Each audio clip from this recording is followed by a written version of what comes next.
नमस्कार दोस्तों, स्वागत है आपका हमारे YouTube चैनल स्टडी मॉनिटर में। मध्यकालीन भारतीय इतिहास की इस वीडियो में हम जानने का प्रयास करेंगे दिल्ली सल्तनत के सैयद वंश और लोदी वंश के बारे में।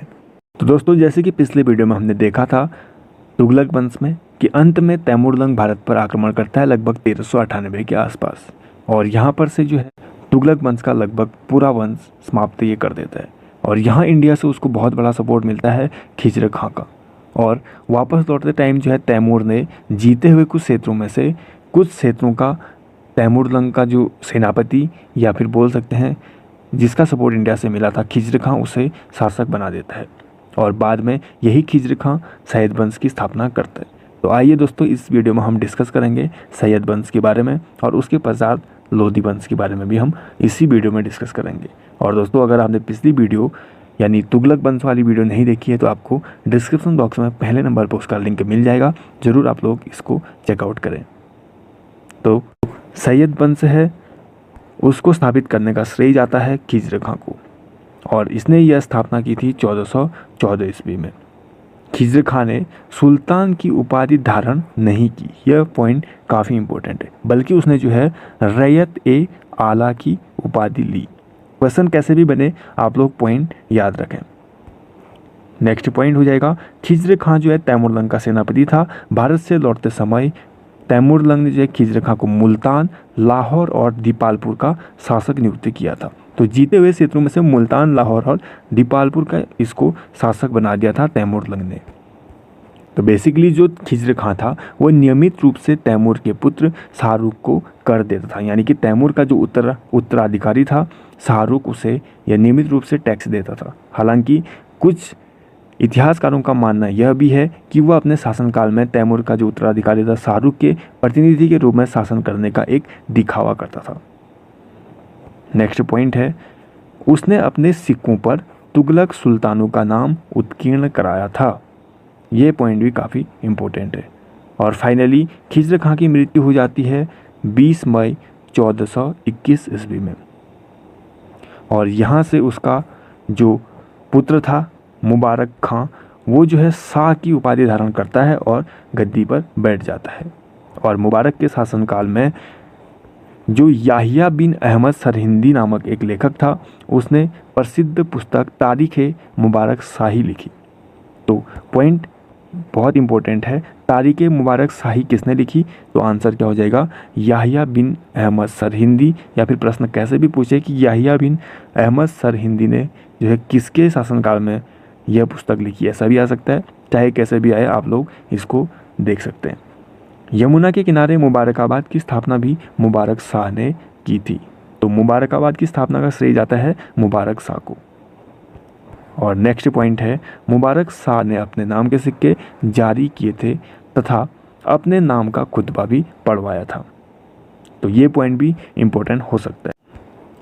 तो मुबारक शाह के बाद उत्तराधिकारी बनता है मोहम्मद शाह, और अंत में सैयद वंश का जो सुल्तान बनता है उसका नाम था अलाउद्दीन आलम शाह। तो बेसिकली ऑब्जेक्टिव क्वेश्चन बनते हैं फर्स्ट और लास्ट सुल्तान के ज़्यादातर। तो अंतिम सुल्तान बना अलाउद्दीन आलम शाह, और फर्स्ट तो आपका पता ही है खिज्र खां। तो खिज्र खां के जो उत्तराधिकारी बने मुबारक शाह, फिर मोहम्मद शाह और अंत में अलाउद्दीन आलम शाह। तो ये जो है तीनों अयोग्य थे, जिससे बहलोल लोदी को मौका मिला और जिसने लोदी वंश की स्थापना की। तो यहाँ से शुरुआत होती है लोदी वंश की, जिसके बारे में हम इसी वीडियो में डिस्कस करेंगे। इस वंश की स्थापना का श्रेय जाता है बहलोल लोदी को, और दिल्ली सल्तनत में शासन करने वाला यह प्रथम अफगान वंश था। तो प्रश्न बन सकता है इससे कि प्रथम अफगान वंश कौन सा था? तो आंसर क्या हो जाएगा? लोदी वंश। तो सबसे पहले हम जानते हैं बहलोल लोदी के शासनकाल के बारे में। तो यह 19 अप्रैल 1451 को बहलोल सागाजी की उपाधि से दिल्ली के सिंहासन पर बैठा। तो यह जो है बहलोल सागाजी की उपाधि से बैठा, उपाधि धारण करके जो है सिंहासन पर बैठा, और 19 अप्रैल 1451 ईस्वी में बैठा। और बहलोल ने जो है बहलोल सिक्के का प्रचलन करवाया, और उसने जो है जौनपुर के सरकी राज्य को विजित कर दिल्ली सल्तनत में सम्मिलित किया। तो क्वेश्चन अगर बनता है कि सरकी राज्य को विजित करके दिल्ली सल्तनत में किसने सम्मिलित किया, तो इसका बन जाएगा आंसर बहलोल लोदी के द्वारा। वह राज दरबार में सिंहासन पर न बैठकर अपने दरबारियों के बीच बैठता था। तो ऐसा कौन सा शासक था जो सिंहासन पर न बैठकर दरबारियों के बीच बैठता था? तो आंसर क्या बनेगा? बहलोल लोदी। और वह अपने सरदारों को मकसद ए अली कहकर पुकारता था। क्या कहकर? मकसद ए अली। तो फाइनली 1489 में बहलोल लोदी के पश्चात उसका पुत्र, जिसका नाम था निजाम खां, सुल्तान सिकंदर शाह की उपाधि से दिल्ली के सिंहासन पर बैठता है। तो 1489 में बहलोल लोदी का शासन समाप्त हो जाता है और उसका बेटा, जिसका नाम था निजाम खां, वो सिकंदर शाह या सिकंदर लोदी के नाम पर दिल्ली की गद्दी पर बैठता है। तो यहाँ से हम जानते हैं सिकंदर लोदी के बारे में। तो यह लोदी वंश का सर्वश्रेष्ठ शासक था और सिकंदर लोदी ने जो है भूमि मापन हेतु गज ए सिकंदरी नामक एक पैमाने का प्रचलन किया। तो ये पॉइंट काफ़ी इंपॉर्टेंट है। गज ए सिकंदरी नामक पैमाने का प्रचलन किया था सिकंदर लोदी ने। और नेक्स्ट है, उसने कुशल सैन्य व्यवस्था और गुप्तचर प्रणाली गठित की। नेक्स्ट है, उसने 1504 ईस्वी में आगरा शहर की स्थापना की। तो आगरा शहर की स्थापना कब हुई? 1504 में। और किसके द्वारा की गई? तो सिकंदर लोदी के द्वारा। और 1506 में यानी 2 वर्ष के पश्चात इसे अपना राजधानी बनाया। और उसने इसको राजधानी भी बनाया था। और गुलरुखी शीर्षक से फारसी कविताएं लिखने वाला सुल्तान सिकंदर लोदी था। प्रश्न उठ सकता है किस शीर्षक से फारसी कविताएं जो है सिकंदर लोदी के द्वारा लिखी गई? तो शीर्षक था गुलरुखी और फारसी में ये लिखे थे और सिर्फ सिकंदर लोदी के द्वारा ये लिखे गए थे। नेक्स्ट है, इसके आदेश पर संस्कृत के एक आयुर्वेद ग्रंथ का जो है फारसी में फरहंगे सिकंदरी के नाम से अनुवाद हुआ था। तो यह भी काफ़ी इम्पोर्टेंट है। और उसने जो है मुस्लिमों को ताजिया निकालने और मुस्लिम स्त्रियों को पीरों और संतों की मज़ार पर जाने पर भी प्रतिबंध लगाया था सिकंदर लोदी ने। और दिल्ली की जो मोट मस्जिद है वो सिकंदर के प्रधानमंत्री या वज़ीर आप लोग कह सकते हैं मियाँ भोइया के द्वारा 1505 ईस्वी में बनवाई गई थी। मोट मस्जिद किसके द्वारा बनाई गई थी? मियाँ भोइया, जो कि सिकंदर का वज़ीर था और 1505 में बनाई गई थी। और फाइनली दोस्तों, गले की बीमारी के कारण सिकंदर लोदी की मृत्यु हो जाती है 21 नवंबर 1517 ईस्वी को। और इसके पश्चात इसी दिन यानी 21 नवंबर 1517 ईस्वी को जो है उसी का पुत्र, जिसका नाम क्या था? इब्राहिम, वो जो है इब्राहिम शाह की उपाधि से सिंहासन पर बैठता है। बेसिकली ये जो है आगरा के सिंहासन पर बैठता है क्योंकि इसने जो अपनी राजधानी आगरा शिफ्ट की थी, जैसे कि मैंने पहले बताया। और यहाँ से शुरू होता है इब्राहिम लोदी का शासनकाल। तो दोस्तों, सबसे इम्पोर्टेंट चीज़, यह दिल्ली सल्तनत का अंतिम शासक था और साथ ही साथ लोदी वंश का भी अंतिम शासक था। तो इससे प्रश्न बन सकता है लोदी वंश का अंतिम शासक कौन था? तो इब्राहिम लोदी। और साथ ही साथ दिल्ली सल्तनत का भी अंतिम शासक कौन था? तो इब्राहिम लोदी। और दिल्ली सल्तनत का पहला शासक कौन था? कुतुबुद्दीन ऐबक, जो कि गुलाम वंश की स्थापना करता है। फर्स्ट वीडियो में हमने इसके बारे में जाना था।